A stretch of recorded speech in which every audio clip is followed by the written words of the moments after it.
Hello, this is Dr. Garrett Castleberry, Associate Professor and Program Director of Communication, Media, and Ethics at Mid-America Christian University.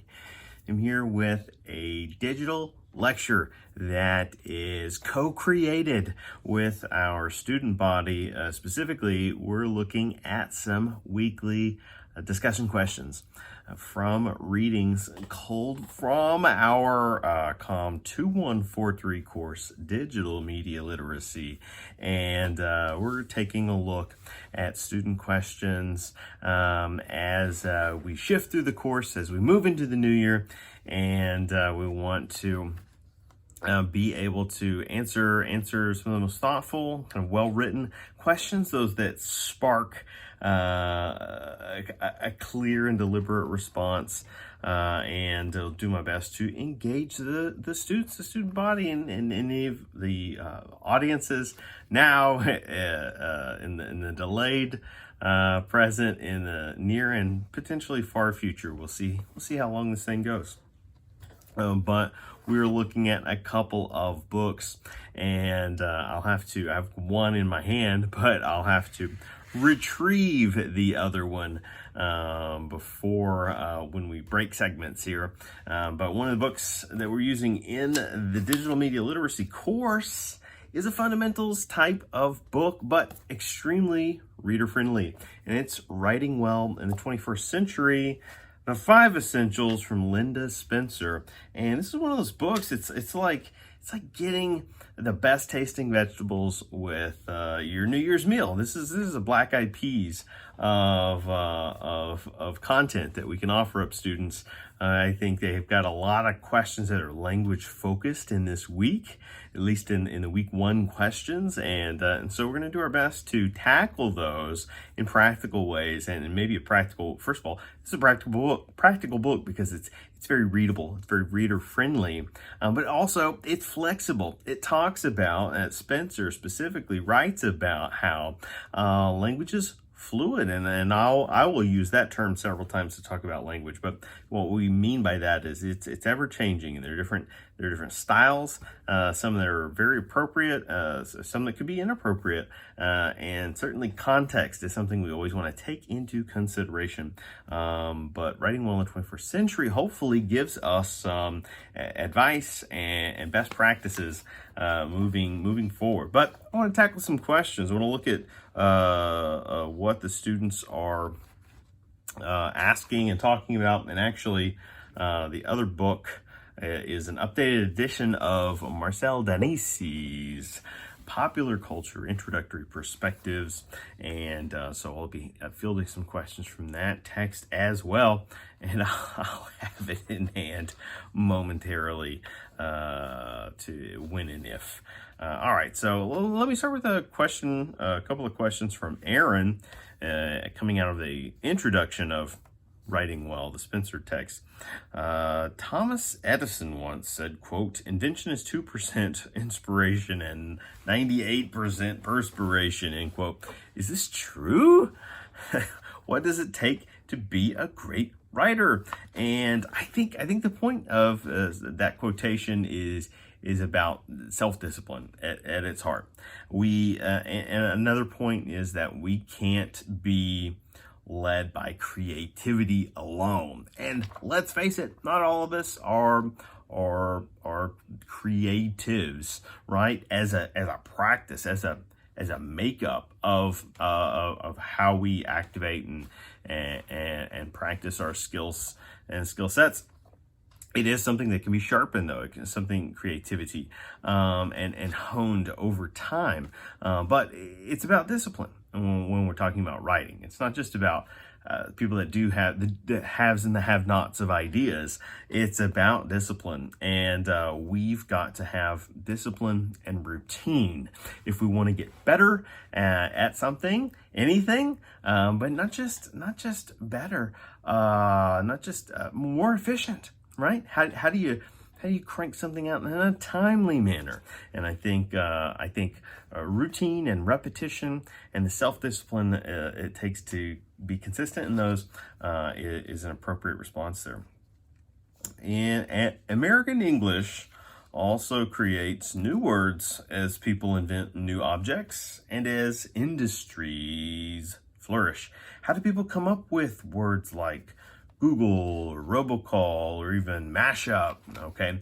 And so my response would be, it is important to understand that language in order to make language. All right. And so it's an opportunity. Is it always an opportune time? We can always dovetail this conversation in, but one of the areas that have taken a social hit in recent years, if not decades, is what we call the humanities, right? The arts. And when we talk about the arts and sciences, the arts part of that, the humanities. And, some of that has to do with perhaps degrees not fully preparing students for X or Y type of professional roles. And absolutely we can break down that tree of information and understand that many roles and professional positions out there do not require certain types of degrees or perhaps a degree at all. And many, in fact, very valuable jobs may just benefit from strong job training or sort of technical degrees and training, certification processes. And so, that all of that understood, one of the benefits of the humanities degrees is many of the skill sets it does teach us, right? Including something like communication. If we can't communicate with not just people, not just I can't talk to someone. Well, we learn to talk at a very young age, and speaking, talking, that form of verbal communication is just one type of communication. There is a term that's introduced in one of our other introductory courses where we get into conversations about code switching, and code switching is important. This idea of learning in what context to communicate to who and when. Right? And how. And they need to strive to do better at that. Learning languages is part of this process. This is a life thing. I don't think you ever get to a point of I have full mastery, and so I am done learning. And that's where we fool ourselves sometimes, right? And it's quite easy to do that.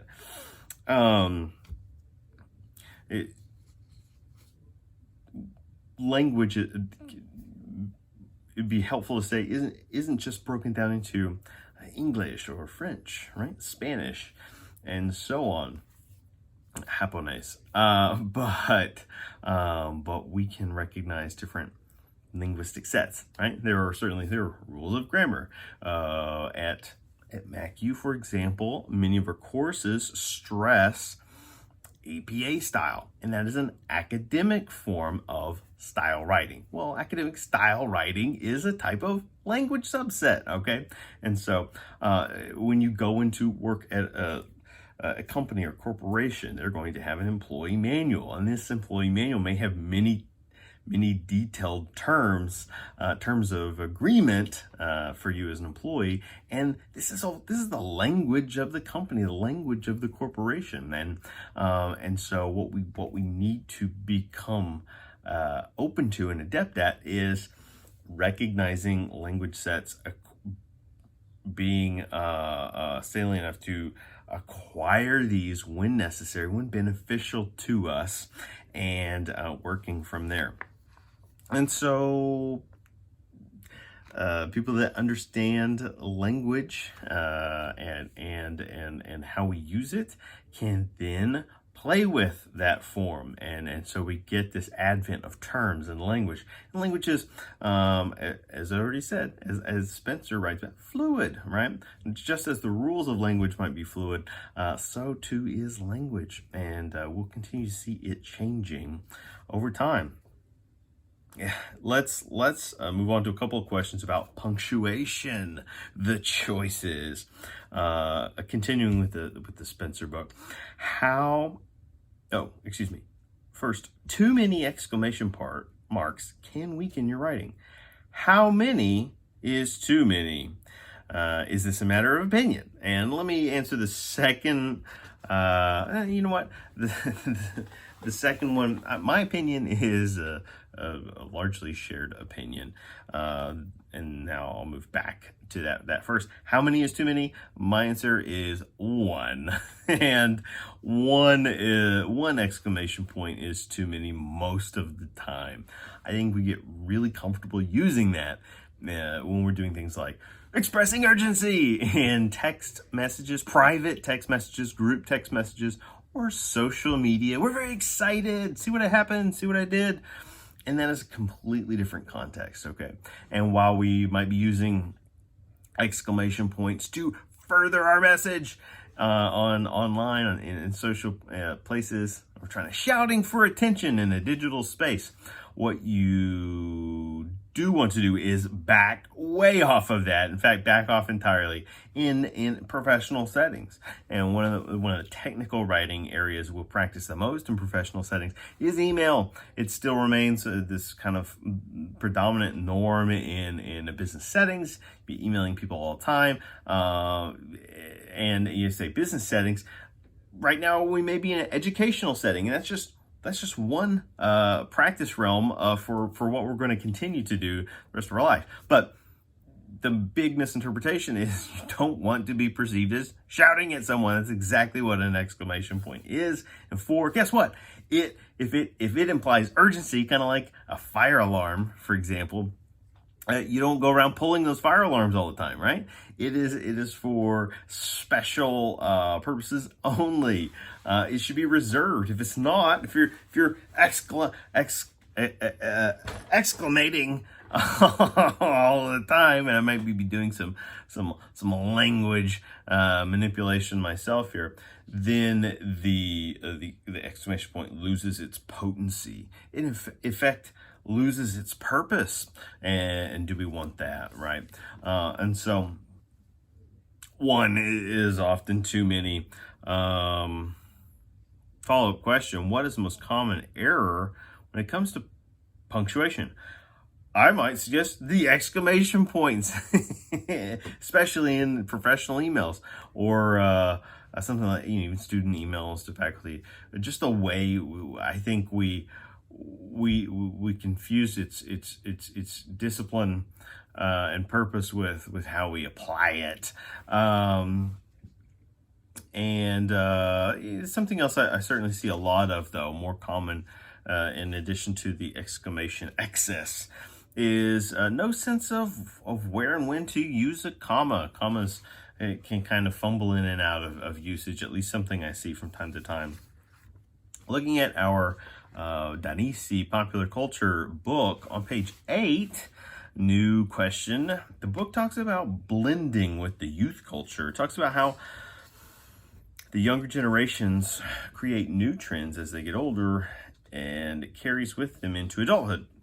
Is this why shows like Friends and other past pop culture is making its way back around for nostalgia purposes? Partially. We can't necessarily provide a full answer and say just that is exactly what it is, because it's not. There are also new audiences finding old media all the time. However, both the nostalgia and the new audience are dependent upon a couple of factors. I think they're the most important factors we should consider, and it has a lot to do with value and availability. If a cultural artifact is deemed valuable, quote unquote, then we're going to continue to ascribe value to it, right? Or project value onto it. If Friends or a show, right, something, a Breaking Bad or whatever, is considered a must watch. In fact, when Friends aired on TV originally on Thursday nights on NBC in the 1990s, their block of Thursday night programming was referred to as must-see TV, quote unquote. And so they defined it as such, and audiences, consumed it as such then in that context, and now we consume it in different ways. but it also has to do with availability, and that has to do with money. Warner Brothers was the production company behind Friends. Warner Brothers went all large stables. Warner Brothers is now part of Time Warner. You formerly AOL Time Warner, right? All these media mergers that happen that break and unbreak and absorb more companies all the time.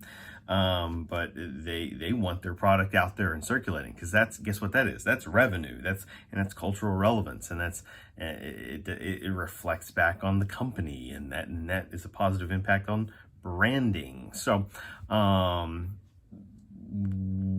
this is why something like a Friends keeps circulating around, because it's not just a multi-million-dollar television show that aired, for 10 seasons in the 90s and into the early 2000s. It's a multi-billion-dollar, piece of content, a property of such that can constantly be renegotiated for lots and lots of money, and it makes money for lots of people, or a few people. And so I think that is why an artifact like that gets these, secret pushes, right? The shows that are on and remain on and keep getting rerun. We don't use that term as much anymore, but syndicated. Why is that? What is it about a show that gets a lot more circulation versus the ones that may have been as good or just as good or had values of themselves, and kind of drift away, like go off in a corner or disappear? What's happening there? What's happening to them? Well, let me take a break from these questions and reset. Find that Denise text, and we'll be back here with some more discussion. Thank you.